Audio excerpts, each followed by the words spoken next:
राधे राधे, नमस्कार। एक बार फिर स्वागत है आपके अपने YouTube चैनल एवीएच कोचिंग क्लासेस पर। मित्रों, आज हम आप सभी के समक्ष स्वर संधियों कुछ अपवाद हैं। जो स्वर संधियों में जो कुछ अपवाद रहते हैं, जो ज़्यादातर पूछे भी जाते हैं यहीं से, और प्रश्न स्वर संधि से कभी कभी बनते हैं, तो इन्हीं से प्रश्न उठा लिए जाते हैं। और हम लोग जिसने कभी नहीं पढ़े हैं तो वो यहीं से फंस के रह जाते हैं केवल। तो आज मैं उन्हीं महत्वपूर्ण कुछ एक एक अपवाद को लेकर के मैं चर्चा करूँगा सभी के साथ साथ। और जितने भी अपवाद बनते हैं स्वर संधि से, मैं सभी की चर्चा करने वाला हूँ। तो एक बार सभी मित्रों को एक बार फिर शुभ संध्या, और जुड़ जाइए। और कई दिनों के बाद क्लास में फिर दोबारा रिटर्न वापसी हो रही है, इसके लिए बहुत से मित्रों तक नोटिफिकेशन जाएगा या नहीं पहुंच पाया, तो वो लोग एक बार सर्च जरूर कर लिया करें। ठीक है, चलिए देखते हैं। तो सबसे पहले हम स्वर संधि के कुछ महत्वपूर्ण अपवाद या हेडिंग एक बना के चलते हैं। कहते हैं स्वर संधि के कुछ महत्वपूर्ण अपवाद। अपवाद कह सकते हैं, यानी वार्तिक कह सकते हैं। क्या मैं वार्तिक भी लिखे देता हूं यहाँ पे, क्योंकि आपको पता होगा कि वार्तिककार किसे कहा जाता है। यदि आपको इतना पता है कि वार्तिककार किसे कहा जाता है, तो ये भी पता होगा कि वार्तिक किसने लिखे हैं। ठीक है, तो यदि आपको पता हो कि वार्तिककार किसे कहते हैं तो बताइए।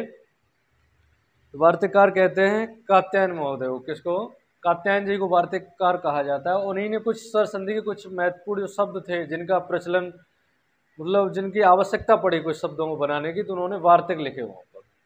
तो चलिए उनके बारे में पहला एक सूत्र है। ये पूरे सूत्र जो है आवश्यक नहीं है कि इनसे कई शब्द बने, लेकिन कुछ स्पेशल वर्ड्स के लिए कुछ स्पेशल सूत्र बनाए गए हैं। जैसे देखते हैं, सबसे पहले है हमारा सूत्र है अच्छादुहिन्याम उपसंख्यानम, यानी अच्छादुहिन्याम उपसंख्यानम।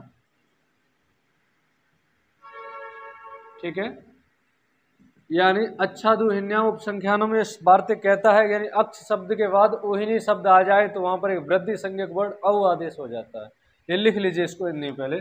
यानी एक अच्छ शब्द के बाद, अभी उदाहरण के माध्यम से समझाएंगे। अक्ष शब्द के बाद यदि ऊहिनी, क्या ऊहिनी शब्द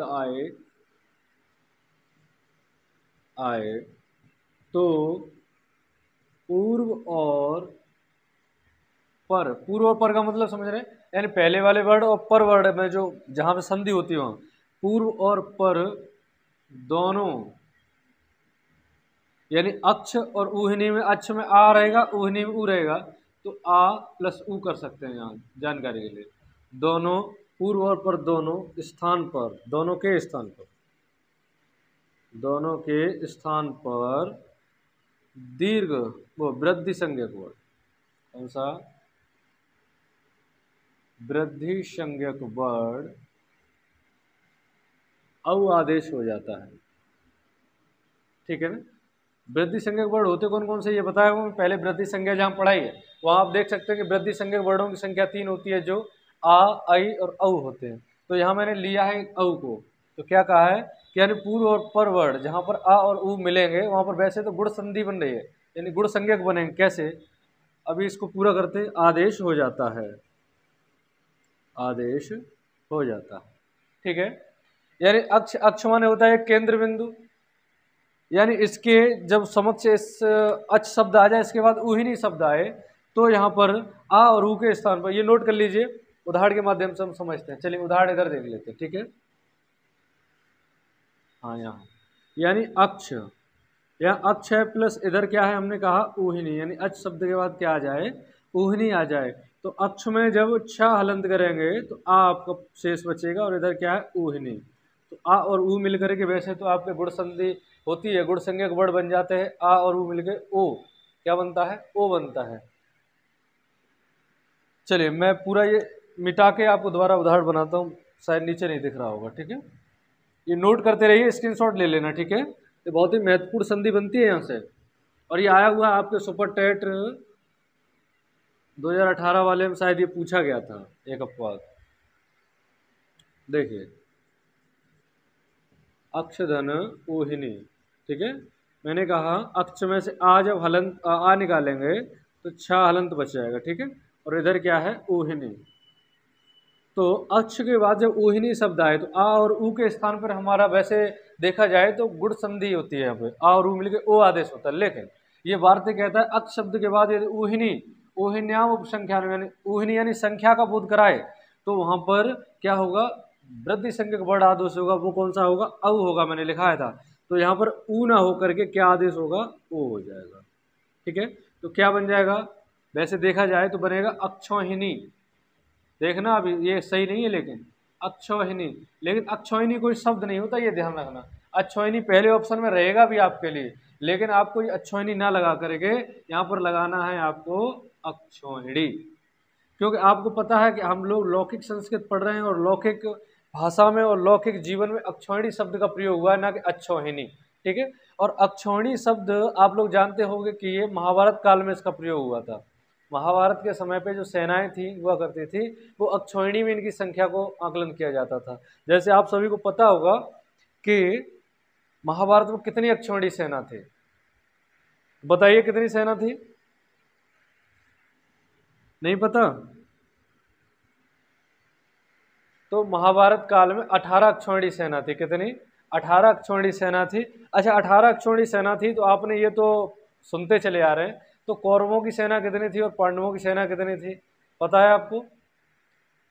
पता हो तो बताइए, नहीं तो देखिए अक्षौहिणी का मतलब एक अक्षौहिणी में कितनी सेना होती है, देखा जाए तो 21,870 रथ होते हैं और 21,870 हाथी और 65,610 के करीब घुड़सवार होते हैं, यानी घोड़े वाले होते हैं। और 1,09,350 के समथिंग क्या होती है इसमें, पैदल सैनिक होते हैं। तो यानी इतनी सारी, यानी 21,870 रथ, जानकारी के लिए बता रहा हूँ, वैसे पूछता नहीं है ऐसा कभी भी। और 21,870 ही हमारे क्या हो गए, हाथी, यानी रथ वाले इतने होते थे योद्धा और इतने हाथी होते थे। दूसरा 65,610 हमारे घोड़े होते थे। आपको पता होगा घोड़े, तो घोड़े के साथ साथ एक सैनिक भी होगा। दूसरा 1,09,350 ये हमारे होते थे पैदल सैनिक। कितने, 1,09,350 पैदल सैनिक हुआ करते थे। ये जरूरी नहीं है कि मैं संस्कृत पढ़ा रहा हूँ, ये सुपर टेट वालों को ही पढ़ना है, ये आपको जानकारी के लिए बहुत आवश्यक महत्वपूर्ण चीज होती है। गाँव में, ग्रामीण क्षेत्रों में और कभी कभी विद्वान लोग पूछ लेते हैं कि अक्षौहिणी किसे कहते हैं, तो आपको पता होगा तो आप बता सकते हैं। ये तो आपके जीवन भर काम देने वाला है। यानी अक्षौहिणी यानी सेना के लिए संबोधन ये प्रयोग किया जाता है। और अक्ष धन ऊहिनी इसका विच्छेद बनता है, ठीक है। जब भी पूछेगा अक्षौहिणी का संधि विच्छेद क्या होगा, तो अक्ष धन ऊहिनी ठीक है, ये क्लियर है यहाँ पे। चलिए अब हम आगे अगला वार्तिक चल, यहाँ पर इस वार्तिक से केवल एक ही संधि बनती है, वो बनती है अक्षौहिणी, ध्यान रखना। और अक्षौहिणी में संधि कौन सी हुई ये भी तो नोट कर लीजिए। जब मैंने कहा कि वृद्धि संज्ञक वर्ड हुआ तो यहाँ पर संधि होती है वृद्धि। कौन सी संधि हो जाएगी आपकी, वृद्धि संधि हो जाएगी, ठीक है। चलिए चलिए खत्म करते हैं।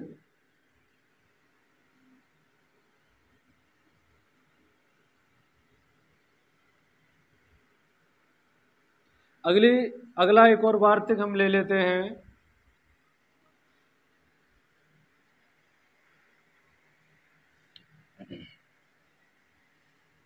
अगला है प्रादुर्भव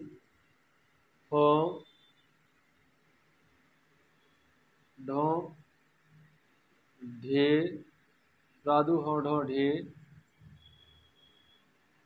सैस्येषु, ठीक है। प्रादुर्भव सैस्येषु, ये सब थोड़े कठिन लगते हैं, लेकिन इन्हें आप पढ़ेंगे तो बहुत सरल हो जाएंगे आपके लिए।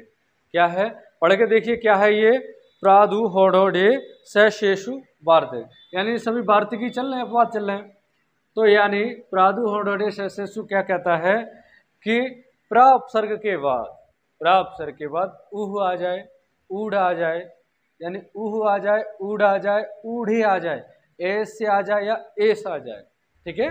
देखो इसी चीज को हम विच्छेद परिभाषा के तौर पे लिख लेते हैं कि प्रा, यहाँ एक प्रा उपसर्ग रहता है कि प्रा उपसर्ग के बाद, प्रा उपसर्ग के बाद प्रा उपसर्ग के बाद शब्द ऊह, ऊढ़, ऊढ़े। ठीक है, आगे देख लो, ऊह, ऊढ़, ऊढ़े और एषः और एष्य। क्या? एषः और एष्य, ये शब्द आ जाएं तो क्या कहते हैं? प्रापसर के बाद शब्द ऊह, ऊढ़, ऊढ़े, एष और एष शब्दों के आने पर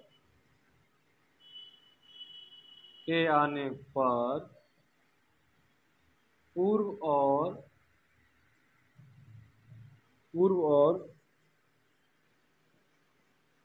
परवर्ड, पूर्व और परवर्ड दोनों के स्थान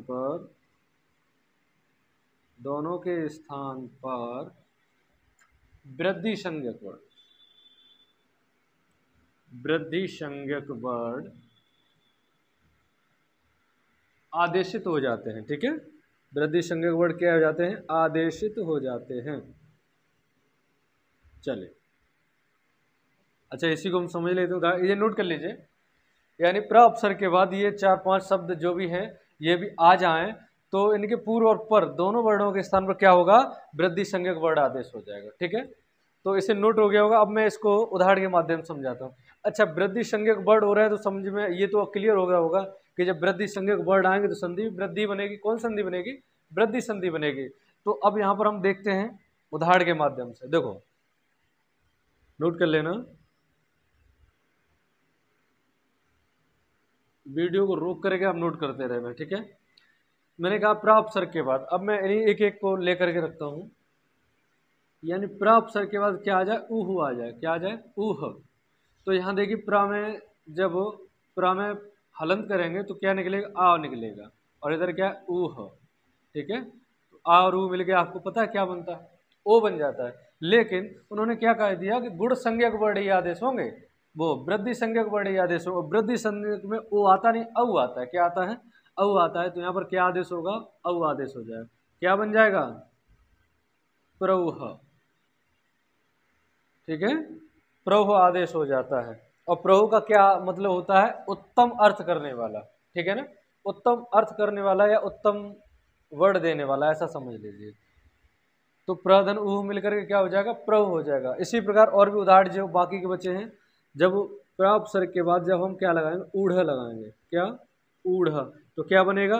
बस वही आ और ऊ के स्थान पर औ आदेश हो जाएगा। तो क्या बनेगा? प्रौढ़। प्रौढ़ माने क्या होता है? परिपक्व। ठीक है, क्या हो जाता है? परिपक्व होता है। अगला, प्र के बाद ऊढ़े आ जाए और आ जाए अब ऊढ़े। ठीक है, तो क्या बनेगा आपका? प्रौढ़े बन जाएगा। क्या बन जाएगा? प्रौढ़े।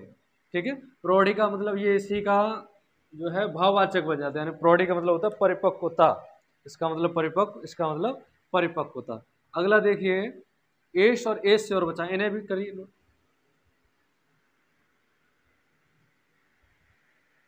ठीक है, यानी प्र उपसर्ग के बाद क्या आ जाए? एशः आ जाए। तो क्या बन जाएगा? प्रेषः। प्रेषः बन जाए। क्योंकि आपको पता है आ और ए के बाद क्या होता है? वृद्धि संज्ञक वर्ण आदेश होते हैं, जिसे हम क्या कहते हैं? आई औ। ठीक है, तो प्रेषः का अर्थ क्या होता है? प्रेरणा। क्या होता है? प्रेरणा। ठीक है, अगला देख लेते हैं हम। अब प्र के बाद एश्य लगा दें तो प्र के बाद एश्य क्या बन जाएगा? प्रेष्य। ये हमारे दो वार्तिक हुए हमारे। ठीक है, प्रेष्य। ठीक है, प्रेष्य का अर्थ भी होता है यानी सेवक या प्रेरणा का अर्थ देने वाला। ठीक, अच्छा अगले पे चलते हैं। इसी को यही समाप्त करने के बाद नोट करते रहिए साथ साथ। कोशिश कर रहा हूँ मैं एक दो वीडियो में आपके सभी वार्तिक खत्म कर दूँ जो ज़्यादातर पूछे जाते हैं। यानी ये प्रेष्य पूछा गया है कई बार कि प्रेष्य का संधि विच्छेद करिए, तो वहाँ प्रधन ऐश्य होता है और ऐश्य भी होता है। इसलिए ध्यान रखने वाली बात है, प्रधन ऐश्य बराबर प्रेष्य, यहाँ वृद्धि संज्ञक वर्ण बनेगा। यानी प्र उपसर्ग के बाद ये 4-5 आए तभी आप वृद्धि करना, नहीं तो ऐसा मत कर देना ऊह के बाद ऊप आ जाए, ऊच आ जाए तो वहां भी आप प्रउच करके चले आओ। नहीं, प्र उपसर्ग के बाद यही 1 2 3 4 5 शब्द आएंगे तभी ऐसा होगा, नहीं तो गुण संधि बन जाएगी आपके वहां पे। ठीक है, चले, गुण संधि नहीं बनेगी तो आपकी और रूप संधि तो बनी जाएगी।